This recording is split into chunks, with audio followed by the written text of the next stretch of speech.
오늘 우리가 같이 은혜 받으실 하나님의 말씀은 사도행전 1장 1절에서 5절까지 말씀입니다. 사도행전 1장 1절에서 5절까지 신약성경 187페이지 사도행전 1장 1절에서 5절까지 우리 같이 합독하겠습니다. 데오빌로요, 내가 먼저 쓴 글에는 무릇 예수께서 행하시며 가르치시기를 시작하심부터 그가 택하신 사도들에게 성령으로 명하시고 승천하신 날까지의 일을 기록하였노라. 그가 고난받으신 후에 또한 그들에게 확실한 많은 증거로 친히 살아계심을 나타내사 40일 동안 그들에게 보이시며 하나님 나라의 일을 말씀하시니라. 사도와 함께 모이사 그들에게 분부하여 이르시되 예루살렘을 떠나지 말고 내게서 들은 바 아버지께서 약속하신 것을 기다리라. 요한은 물로 세례를 베풀었으나 너희는 몇 날이 못되어 성령으로 세례를 받으리라 하셨느니라. 아멘. 우리가 마태, 마가, 누가, 요한복음 복음서의 순서는 다르게 했지만 사복음서를 다 살펴봤습니다.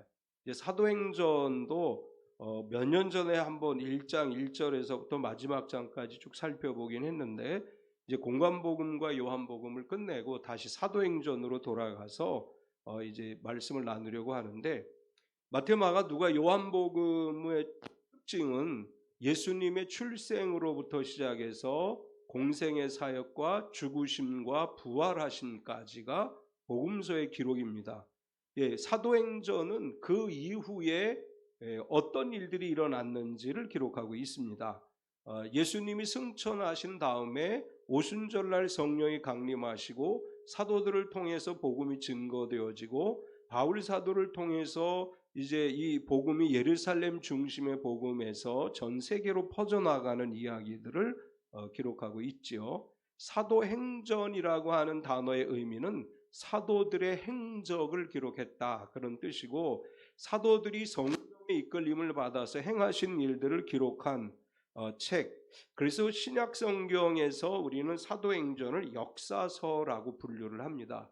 이제 역사적 이야기들을 기록하고 있기 때문에 구약에는 많은 역사서들이 있습니다. 사무엘도 역사서라고 볼 수 있고 열왕기, 역대기 이제 이런 기록들은 역사의 이야기를 기록했다고 할 수 있고 신약 성경에서 완전히 역사서라고 말하기는 좀 그럴 수도 있지만 그래도 역사적인 이야기들을 기록한 책이 사도행전이고 이 사도행전은 다르게 표현할 때는 성령행전이라고도 이야기하고 누가복음과 사도행전이 연결되었다고 해서 누가복음과 사도행전을 합쳐서 누가행전이다 이렇게 부르기도 합니다. 사도행전은 예루살렘 교회에서부터 시작해서 점차 세계로 퍼져나가는 성령의 역사를 기록하고 있는데 이제 우리가 흔히 그런 얘기하죠. 사도행전은 끝 마무리가 되지 않았다. 사도행전을 끝내면서 이제 여기에서 모든 기록을 끝낸다 이렇게 기록한 것이 아니고 마무리가 되지 않았기 때문에 우린 이렇게 이야기하죠. 사도행전은 지금도 써 내려가는 것이다. 우리는 지금 사도행전을 계속 기록하고 있는 것이다. 이제 이렇게 표현을 합니다. 우리는 성령의 역사하심 속에서 사도행전을 쓰는 사람들인 줄 믿습니다. 우리가 늘 성령 안에 살아가야 되고 성령의 인도하심 가운데 살아감으로 인해서 주님 오시는 날까지 이 사도행전, 다르게 얘기하면 성령행전은 계속해서 기록되어지는 줄 믿습니다. 이제 오늘 사도행전의 서두의 이야기들을 이제 먼저 살펴보려고 하는데 첫 번째는 저자와 받는 사람, 이제 수신자라고 이야기하는데 사도행전은 사도들이 행한 일들을 기록한 책이다 이런 뜻이고 사도행전은 누가가 기록했다 이렇게 얘기하죠. 누가라고 하는 분은 원래 의사로서 바울 사도의 그 선교 여행에 참여했던 분으로서 누가복음을 기록한 누가가 사도행전을 기록했고 이 사도행전은 누구에게 보낸 서신이냐 하면 데오빌로라고 하는 사람에게 보냈다.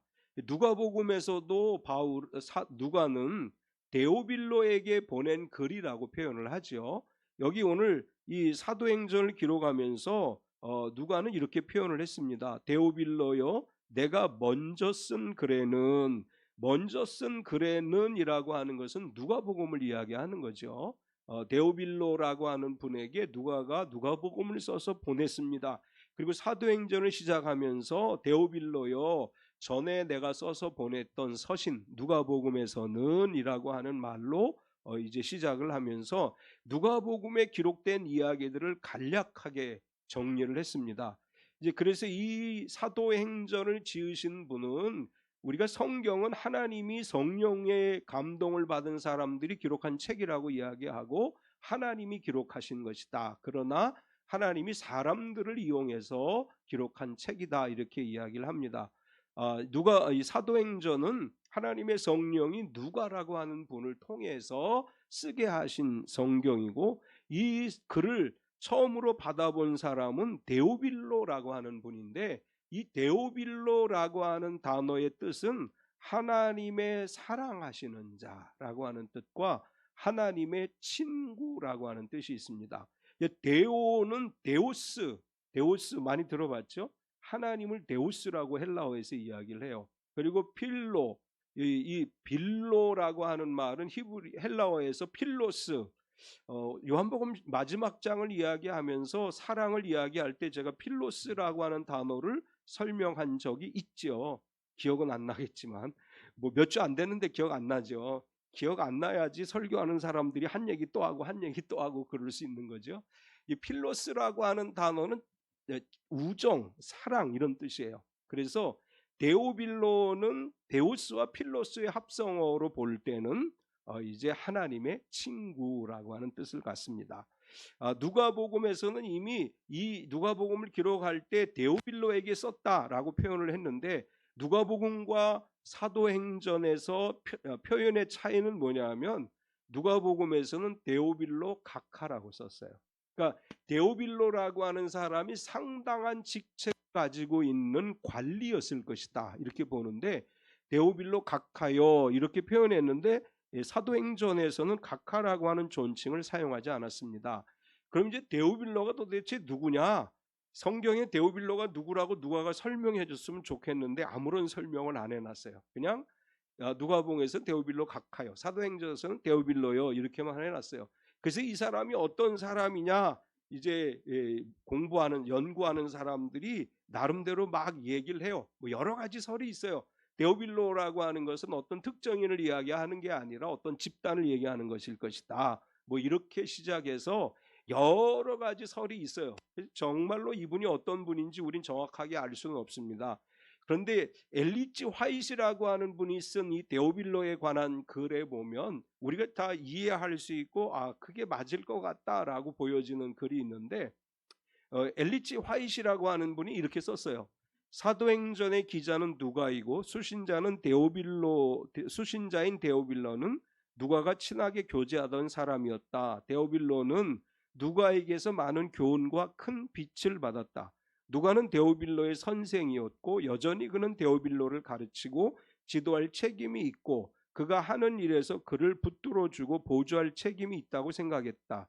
그 시대에는 글을 쓰는 사람이 그의 원고를 누구에게 보내어서 검토를 하게 하고 비판을 받는 것이 관례였다. 누가는 그가 신임하던 데오빌로를 택하여 이 중대한 일을 하게 하였다. 누가는 맨 먼저 누가복음에 있는 바 예수님의 생애의 기록으로 데오빌로의 주의를 환기시켰다. 그 누가복음 역시도 그가 데오빌로에게 보낸 글이었다. 이제 이 사람의 주장은 이거예요. 데오빌로라고 하는 사람이 누가에 의해서 신앙적 가르침을 받았고 예수님을 만나게 됐고, 그리고 여전히 데오빌로를 누가가 지도하고 있었다.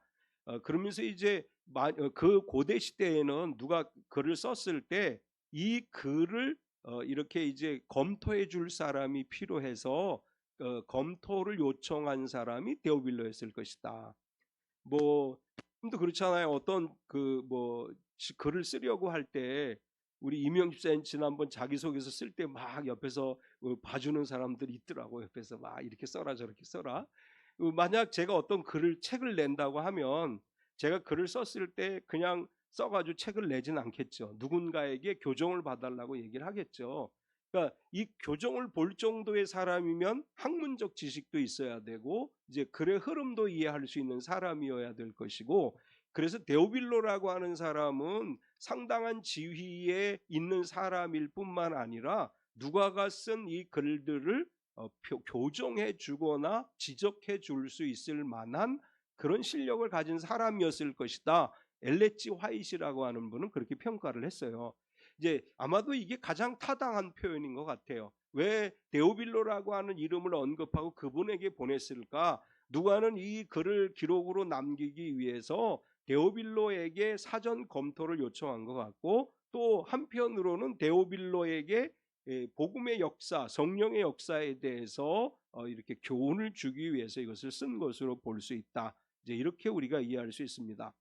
두 번째는 누가복음과 사도행전의 연결에 관한 부분입니다. 누가는 데오빌로에게 이렇게 이야기를 하죠. 먼저 쓴 글에 대하여라고 이야기해요. 1절과 2절에 보면 데오빌로에 내가 먼저 쓴 글에는, 데오빌로에게 먼저 쓴 글은 누가복음이죠. 누가복음에는 어떤 기록을 했느냐? 무릇 예수께서 행하시며 가르치시기를 시작하신부터 그가 택하신 사도들에게 성령으로 명하시고 승천하신 날까지 이를 기록하였노라. 이제 누가는 데오빌로에게 이렇게 이야기하는 거예요. 내가 먼저 쓴 편지 글에는 예수님이 행하신 일, 가르치신 일, 이런 일들로부터 시작해서 그분이 죽으시고 부활하시고 승천하신 일까지를 기록했다. 실제로 누가복음 마지막 부분에 보면 예수님의 승천 이야기가 기록되어져 있어요. 승천하시면서 제자들에게 부탁하신 마지막 이야기가 누가복음 24장에 기록되어져 있습니다.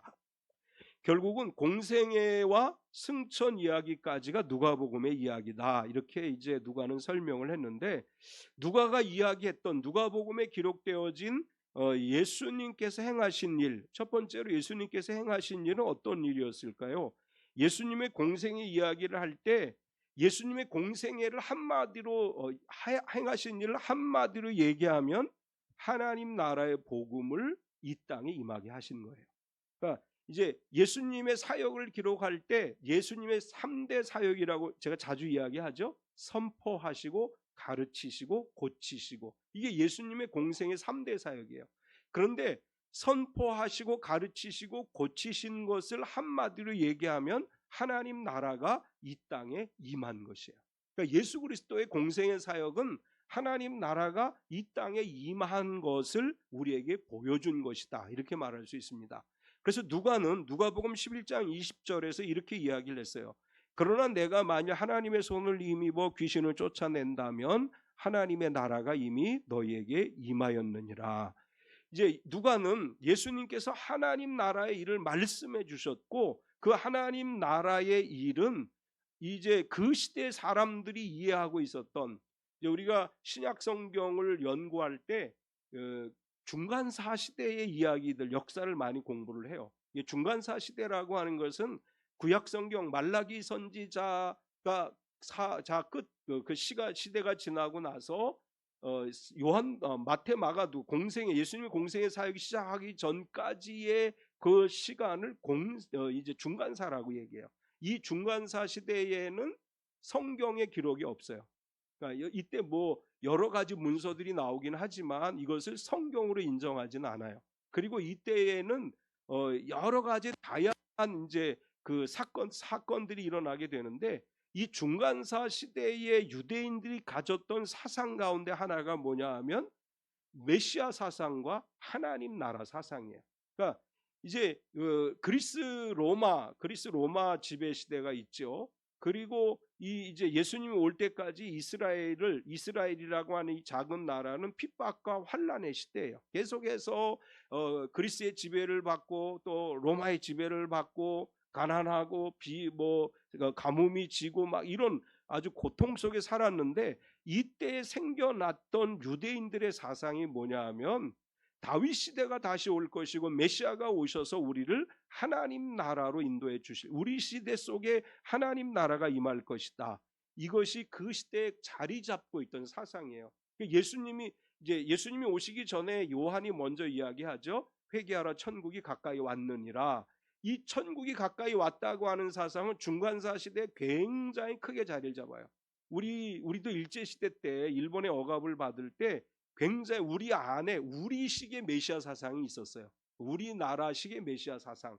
이제 이 마찬가지로 유대인들이 그 시기를 약 300년 정도로 보고 있는데, 그 시기 동안에 많은 핍박과 환난을 당했기 때문에 하나님 나라가 임하실 것에 대한 기대가 그들에게 있었어요.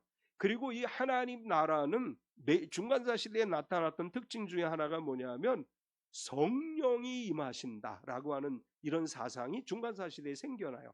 그래서 하나님 나라와 성령이 임하시는 것은 같은 의미로 이해가 돼요. 중간사 시대에 우리가 말라기를 읽고 마태, 마가, 누가, 요한복음, 예수님 공생애를 읽다가 이제 이것이 서로 연결되지 않는 것처럼 느껴지죠. 특별히 성령의 역사라든지 하나님 나라라든지 이런 개념들이 구약 성경하고 연결이 안 되는 것처럼 느껴져요.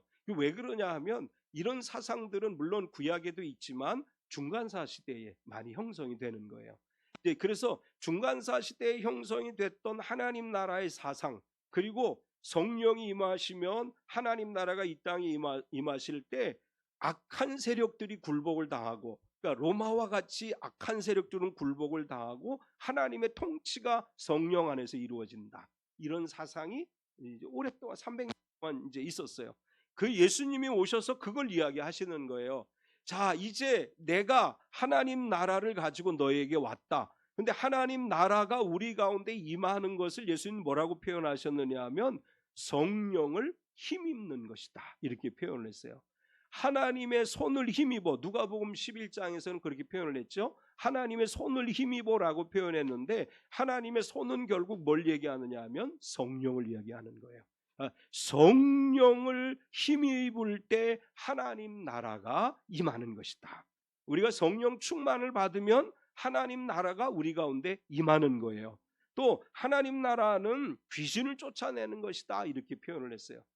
내가 귀신을 쫓아내면, 내가 하나님 손을 힘입어 귀신을 쫓아낸다면 하나님 나라가 이미 너희 임했다. 이게 무슨 표현이냐면 귀신은 이 세상을 지배하고 있는 악의 세력을 상징하는 것이고, 하나님 나라는 이 악의 세력을 물리침으로 인해서 임하는 거예요. 그래서 하나님의 손을 힘입어 성령을 힘입어 귀신을 쫓아내면 하나님 나라가 임한 것이다. 우리의 삶 가운데 우리를 힘들게 하는 어둠의 영이 물러가며 하나님 나라가 임하는 거예요. 또 이것은 무엇과 연결되어지느냐 하면 치유와 연결이 되어져요. 예수님께서 우리의 질병을 치유하시는 것은 하나님 나라가 우리 가운데 임하는 거예요. 또 우리 가운데 하나님의 역사와 기적이 일어나는 것도 역시 하나님 나라가 우리 속에 임하는 것이다. 우리 참빛교회 성도들의 삶 가운데 하나님 나라가 임했음을 믿습니다. 이 하나님 나라는 어때요? 자라가고 있어요. 겨자씨 한 알이 떨어졌을 때 자라듯이 우리 안에 예수 그리스도의 이름이 임하고 성령이 임하시면서 하나님 나라는 점점 자라가고 있는 것이다. 근데 누가는 또 이렇게 얘기를 해요. 예수님의 사역에 관한 이야기를 하면서 예수님이 행하시며 가르치시기를 시작했다. 우리 기독교의 특징은 뭐냐 하면 이론과 실천이 다른 게 기독교가 아니에요. 우리가 믿는 것은 말씀과 행동이 일치하는 것을 이야기하는 것입니다. 이 기독교 사상의 핵심은 뭐냐 하면 내가 믿는 것이 실천되어지는 거, 이게 기독교의 핵심이에요. 지난번에 이제 우리 박 장로님 이렇게 신방 끝나고 이제 횟집에서 만났던 그분 생각이 나서 그분의 아들이 생각이 났는데, 이 아들이 되게 이뻤어요. 아주 잘생기고 이쁘고 똑똑한데 제가 운전을 하면 옆에다 이제 걔를 태워요. 막 운전하고 가면 앞에 차가 막 끼어들고 그러면 저 새끼 막 이렇게, 이제 그때 한 6, 7살 되는데 막 욕을 해요. 그래서 야, 너 왜 저 운전하는 사람 어른인데 욕을 해? 했더니 우리 아빠가요 그렇게 했어요. 자기 아빠가 차를 몰다가 차 들어오면 저 새끼 막 이렇게 욕을 했대. 자기가 자기가 보기에 뭐가 잘못되면 자기가 욕을 하는 거야. 그래서 아빠들이 조심해야 돼요. 애들 차 태우고 다니면서 욕하지 마세요. 우리 이 김성진 집사님 이 옆에 시우 태워놓고 막 욕하지 마세요. 그거가 생각이 나는 거야. 그 엄마 처음에는 그 엄마 도대체 저 사람 누구지? 저 사람 아들이 누구지? 이름이 왔다 갔다 하는데 나중에 가만히 생각해 보니까 이제 그게 다른 건 생각이 안 나요. 자, 봤을 때 막 욕하던 것만 생각이 나는 거야. 자기 아빠가 그렇게 했으니까 자기도 한다. 그래서 우리 기독교인들이 조심해야 될 것 중에 하나가 믿음이 실천되어져야 돼요. 믿음을 실천하지 않는 건 신앙이 아니에요. 또 제가 신앙을 공부하면서 성경책은 이거 한 권밖에 없잖아요. 근데 제 저기 목에 들어가 보면 책이 좀 있죠. 저건 책이 별로 되지도 않는 거예요. 신학을 공부하는 사람들이 읽어야 될 책이 굉장히 많아요. 종종 전 그런 생각. 아니 이 성경은 이렇게 조그만 거 한 권인데 우리는 왜 저렇게 많은 책들을 읽어야 되냐? 칼바르트라고 하는 신학자가 쓴 신학 서적을 읽다가 숨 넘어가요. 왜냐하면 마침표가 없어요. 하나의 문장을 거의 한 페이지로 써. 끊이지 않고 쭉 써. 그래서 읽다가 말아요. 중간에 좀 쉬었다가 이렇게 가야 되는데 보통 단락을 좀 지어놓고 해야 되잖아요. 근데 칼바르트의 신학책을 보면 어떤 경우는 2페이지까지 가요. 마침표가 없이 그냥 쭉 연결해서 썼어요. 그런 걸 우리가 읽었어요. 그런 걸 읽으면서 늘 아니 성경은 얇은데 왜 신학서적은 이렇게 많은 거야. 하나님이 이렇게 우리 보고 책을 많이 읽으라고 하셨나. 사실은 우리가 해야 될 건 뭐예요? 성경을 읽고 묵상하고 이 말씀대로 살아가는 거예요. 이 성경을 가지고 수많은 책들을 만들어내는데 하나님은 별로 안 기뻐하실 것 같아요. 성경을 읽고 사실 오순절 운동의 특징은 뭐냐 하면 성경만 읽었어요. 오순절 운동이 시작될 때 한 일은 사도행전을 읽고 사도행전에서 성령이 어떻게 역사하셨는지를 기도했어요. 그래서 성령이 임하심을 체험하게 됐고 오순절 운동이 시작됐어요. 여러분 물론 신앙 서적도 많이 읽어야 되지만 신학 서적보다는 성경을 더 많이 읽으셔야 돼요. 신앙 서적 읽느냐고 성경 못 읽으시면 안 돼요. 성경을 주로 먼저 읽어야 되고 신앙 서적은 시간이 날 때 읽으시면 돼요. 그리고 읽는 게 중요한 게 아니고 실천하는 게 중요한 거예요. 누가는 예수님의 공생애를 말씀하면서 이렇게 표현한 거예요. 행하시며 가르치셨다. 예수님은 실제로 하나님 나라가 이 땅에 임하는 것을 보여주셨고 하나님 나라를 가르쳐 주셨어요. 우리는 행함과 실천이 하나가 되는 그래서 진정한 그리스도인의 삶을 살아가야 될 줄 믿습니다. 이제 누가는 예수님의 이야기를 누가복음에서 쓰면서 두 번째 예수님의 마지막 당부에 관해서 이야기를 했습니다. 누가복음 24장 49절에 보면 볼지어다 내가 내 아버지께서 약속하신 것을 너에게 보내리니 너희는 위로부터 능력으로 입혀질 때까지 이 성에 머물라 하시니라. 이 누가복음 24장 49절의 말씀을 사도행전 1장 4절과 5절에서 다시 한번 이야기하는 거예요. 사도와 함께 모이사 그들에게 분부하여 이르시되 예루살렘을 떠나지 말고 내게서 들은 바 아버지께서 약속하신 것을 기다리라. 요한은 물로 세례를 베풀었으나 너희는 몇 날이 못되어 성령으로 세례를 받으리라 하셨느니라. 누가복음 24장 49절을 조금 더 자세하게 사도행전 1장 4절과 5절에 설명을 한 거죠. 누가복음 마지막에 예수님이 부탁하신 말씀은 뭐냐 하면 아버지께서 약속하신 것을 너에게 보낼 것이다. 그 성령이 너에게 임할 때까지 머물라. 이것을 마지막 당부로 말씀을 하신 것이고 제자들은 이 마지막 당부를 가지고 기도해서 오순절날 성령을 받았습니다. 우리가 하나님의 성령으로 충만을 받을 때 진정한 그리스도인으로서 거듭난 삶을 살아가게 되는 것입니다. 세 번째 누가는 예수님의 부활에 대해서 증거를 해요. 3절에 보면 그가 고난받으신 후에 또한 그들에게 확실한 많은 증거로 친히 살아계심을 나타내서 40일 동안 그들에게 보이시며 하나님 나라의 일을 말씀하시니라. 예수님께서 고난받으신 것으로 끝난 게 아니라 부활하셨어. 누가는 이 이야기를 하는 거예요. 여기 보면 예수님의 부활의 증거는 확실한 것이다. 이렇게 이야기하면서 첫 번째로 이렇게 얘기하죠. 나타나셔서 친히 모든 것을 보여주시고 말씀하셨다. 마태복음에도 부활하신 예수님이 나타나신 이야기가 있죠. 마가복음에도 있죠. 누가복음에도 있죠. 요한복음에도 있어요. 누가복음과 요한복음에는 조금 더 자세히 기록하고 있죠. 예수님께서 부활하신 후에 제자들에게 나타나셔서 보여주시고 만지게 하시고 그리고 말씀하시고 가르치셨어요.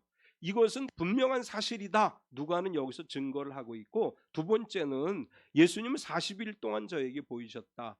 예수님이 부활하신 다음에 갑자기 하늘로 올라가신 게 아니고 제자들과 함께 하시지는 않았지만 40일간 세상에 머무셨습니다. 그러면서 가끔씩 제자들에게 나타나셔서 부활을 증거해 주셨다. 누가는 사도행전 1장 3절에서 그 이야기를 하는 것입니다. 40일 동안 그들에게 보이시며 하나님 나라의 일을 말씀하시니라. 확실한 많은 증거가 있다. 이렇게 명확하게 누가는 예수님의 부활을 증거했습니다. 이제 네 번째는 성령을 주시겠다고 약속하셨다. 누가는 이렇게 기록을 합니다. 4절 5절을 다시 보면 사도와 함께 모이사 그들에게 분부하여 이르시되 예루살렘을 떠나지 말고 내게서 들은 바 아버지께서 약속하신 것을 기다리라.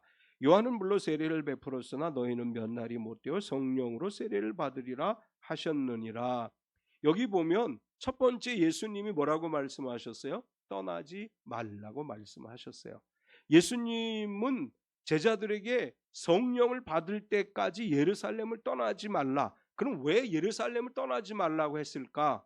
예루살렘은 유대인 신앙의 중심지죠. 예루살렘 성전이 있어요. 그래서 성전에서 매일같이 제자들이 기도했어요. 매일같이 시간을 정해놓고 기도했고 성령을 받은 다음에도 그렇게 했죠. 왜 예수님은 예루살렘을 떠나지 말라고 했느냐 하면 그곳은 신앙의 중심지이기 때문입니다. 우리는 성전을 떠나지 않는 신앙으로 살아가야 돼요. 우리가 예수님을 믿고 신앙생활하는 교회를 떠나지 않고 교회 중심의 신앙생활이 되어야 됩니다. 이제 제가 그런 얘기했죠. 무교회주의라고 하는 게 있다 이렇게 얘기했죠. 이 무교회주의라고 하는 것은 일본의 신학자 우치무라 간조의 영향을 받은 것인데 교회를 안 가도 구원받을 수 있다 이렇게 주장하는 거예요. 그냥 예수님만 믿으면 되지 꼭 교회 가야만 구원받는 거 아니다. 이게 무교회주의라고 하는 것인데 이제 우리나라에는 최태용 목사님이라고 하는 분이 이제 연세대 신학 출신이신데 이분이 이제 무교회주의 운동을 시작을 했어요. 근데 재밌는 건 그분이 시작한 교회도 복음교회예요. 기독교 복음교회라고 하는 게 있어요. 우리나라에 이 기독교 복음교회는 여러분 아실 뭐 이제 도시산업 선교회 아시죠? 옛날에 있었던 그 유신 시대에 도시산업 선교회를 통해서 막 민주화 운동하고 할 때 이 도시산업 선교회를 중심으로 해서 민주화 운동을 했던 교회가 복음교회예요. 기독교 복음교회라고 종로에 가면 이제 있고 익산에 가면 많이 있고 그런데 이제 그분들이 처음에 무교회주의를 주장했어요. 교회는 꼭 안 가도 돼. 예수만 믿으면 돼. 이렇게 주장을 했어요. 그런데 예수님 우리에게 뭐라고 말씀하시느냐 하면 교회 중심의 신앙생활이 된다. 교회를 떠나지 않아야 된다. 이렇게 말씀해요. 우리 신앙생활 하다가 여러 가지 상처를 받거나 여러 가지 이유로 교회를 떠나게 되는 분들이 있는데 예수님은 오늘 우리에게 말씀하셔요. 교회에 무르는 신앙이 돼야 된다. 교회 중심의 신앙생활을 하라. 이렇게 말씀하시고 두 번째는 내게서 들은 바 아버지께서 약속하신 것이 성령이시다. 요한복음 14장에 보면 14장 16절 17절에 보면 내가 아버지께 구하겠으니 그가 또 다른 보혜사를 너에게 주사 영원토록 너희와 함께 있게 하리니 그는 진리의 영이라. 세상은 능히 그를 받지 못하나니 이는 그를 보지도 못하고 알지도 못함이라. 그러나 너희는 그를 아나니 그는 너희와 함께 거하시며 또 너희 속에 계시겠습니다. 예수님이 뭐라고 말씀하셨느냐 하면 내가 아버지께 구해서 아버지가 성령을 너에게 주실 것이다. 예수님께서 승천하시면서 말씀하시기를 내가 너희에게 한 아버지께서 약속하신 그 성령을 너희가 기다리라 이렇게 말씀하신 것입니다. 우리가 성령 받기를 위해서 기도하는데 성령은 아버지가 약속하신 거예요. 하나님 아버지께서 우리에게 약속하신 성령을 우리가 받는 것이고 세 번째는 예수님께서 제자들에게 기다리라고 말씀하셔요. 우리 기독교 신앙의 핵심 가운데 하나는 기다림입니다. 우리가 기다리는 신앙, 주님 다시 오실 때까지 기다리는 신앙으로 살아가죠. 오늘날은 사도들은 성령 받기까지 예루살렘을 떠나지 말고 기다리라고 말씀하셨고, 예수님이 승천하신 다음에 열흘 뒤에 오순절이 됐을 때 제자들이 성령을 받았습니다. 하나님 오늘 우리에게도 기다림을 말씀하십니다. 하나님의 역사가 나타나고 하나님께서 우리를 통해서 일하시기를 기대하면서 기다릴 때 하나님의 시간 속에 하나님의 역사가 우리 가운데 일어날 줄로 믿습니다. 또 우리는 재림신앙을 사는 거예요. 기다리며 사는 거예요. 주님 분명히 다시 오십니다. 우리가 그날을 기다리며 살아가는 성도가 되어야 될 줄 믿습니다. 마지막으로 성령으로 세례를 받으리라고 말씀하셨습니다. 성령으로 세례를 받는다는 것은 하나님이 예정하신 축복이라고 하는 의미예요. 성령으로 세례를 받음으로 인해서 하나님이 주시는 능력을 소유하게 되고 하나님의 말씀을 깨달아 알게 되고 성령의 은사와 은혜로 말미암아 하나님의 역사를 이루어갈 수 있습니다. 성령은 약속으로 주어진 것이죠.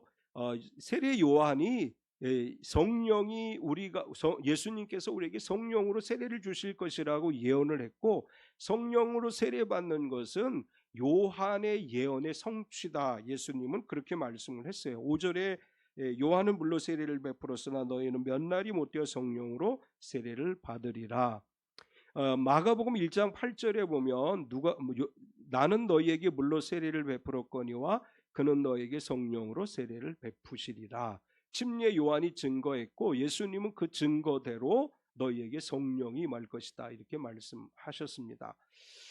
우리 사도행전을 시작하면서 1장 1절부터 5절까지의 말씀을 통해서 사도행전의 기초적인 이야기, 누가복음과 사도행전을 연결하면서 한 이야기를 이제 오늘 살펴봤는데, 우리 가운데 오늘도 성령이 역사하시는 줄 믿습니다. 우리 가운데 하나님 나라가 임한 줄 믿습니다. 우리 가운데 하나님 나라는 점점 확대되고 있음을 믿습니다. 하나님 나라가 우리 가운데 임했음에 성령 충만함으로 우리의 삶을 힘들게 하는 악한 영들을 물리치고 어둠의 영들을 물리치고 우리 주 예수 그리스도의 이름으로 치유와 은혜를 경험하고 하나님의 복을 누리며 살아가는 참비교회 모든 성도가 되시기를 축원합니다. 우리 같이 한번